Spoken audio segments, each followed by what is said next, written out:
大家好，我是怡言。在前不久我做的一个影片中呢，有提到1034的其中一个住房，它是专门用查理马特来做防守。他会用查理马特住房，主要是因为960他们太多玩家都是直接围殴旗帜、围殴要塞，所以对方才会选择用查理马特来做住房防围殴。那严格来讲，他用查理马特搭配波罗托来做住房，如果是960有围殴的情况下，是真的赚的。但是960看穿了这个计划之后，后来都不选择直接围殴他们的要塞了，都是直接开集结去打对方的查理马特。因为查理马特搭配波罗托呢，只要接单集结呢，基本上是守不住，报告都是很亏的。当我以为在这个地图里面会出现查理马特住房的时候，没有想到更离谱的事情就是在昨天晚上，我们的敌人2268居然开了一大堆的查理马特集结过来。那刚好这一次我是负责担任住房呢，所以可以分享一些报告给各位看。其实起初2268他们所开的集结是用查理马特搭配绿头，就是怕我们会围殴他们的集结。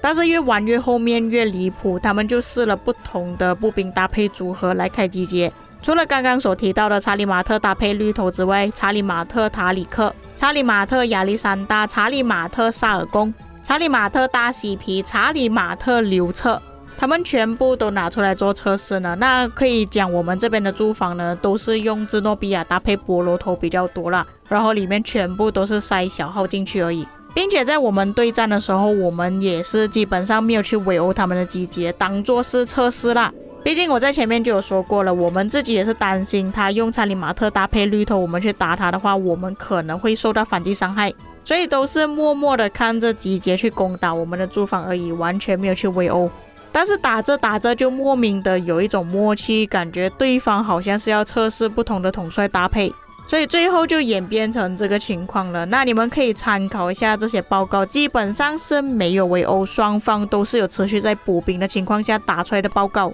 除了这一份报告之外，我们是有围殴的，因为后面我们补兵补不上去了。不过他的报告还是稍微赚一点点。那严格来说，他开纯步兵的集结打我们混兵住房呢，其实有一点不太值得啦。毕竟我们这里损耗也没有说特别大，他们打出来报告也没有赚特别多。基本上战报都是1:1，有时候住房会亏一点点，有时候集结会亏一点点，整体差别并不大。但是考虑到住房全部都是用混兵的关系啊，再加上都是用小号呢，其实集结方那边会比较亏一点。不过在我们观察下来，感觉2268他们是为了要降战力，所以才测试不同的搭配组合，他们都是用主号补兵比较多。至于这份报告，其实我是用芝诺比亚搭配波罗托来做住房的。那因为一开始我忘记换住房了，不过我的女骑兵跟李顺成还是一样有穿装备的啦。只不过后来我还是用芝诺比亚来做住房。那当然的，今天的影片也只是给大家作为参考而已啦，并不是叫你们用查理马特搭配其他的步兵统帅出来集结。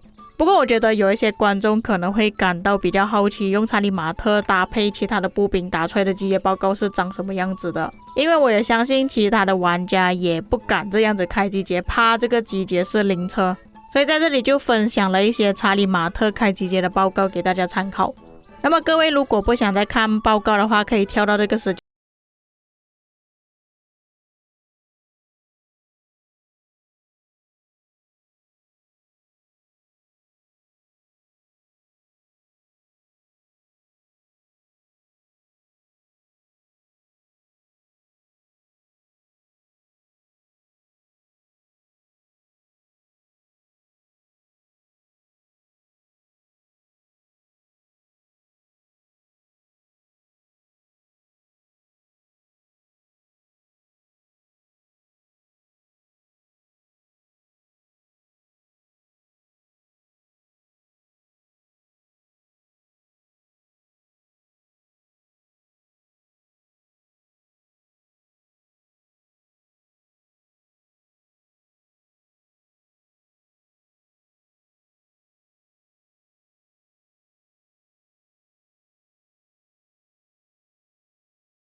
除了查理马特的报告之外，对方真的是很怕围殴，他们还有用阿提拉搭配查士丁尼，那么也是一样打混兵的情况下，出来的战损差不多接近1:1，我觉得也没有到多赚啦。不过至少他用这样子的搭配呢，是可以防止对方围殴他的集结。对方用查士丁尼跟阿提拉的组合呢，也不是第一次了。我们在要塞那边驻防的时候，他们有用过好几次了。毕竟之前我们看的都是阿提拉搭配司机啊，比较少看到阿提拉搭配查士丁尼啊，所以有兴趣的观众你们可以去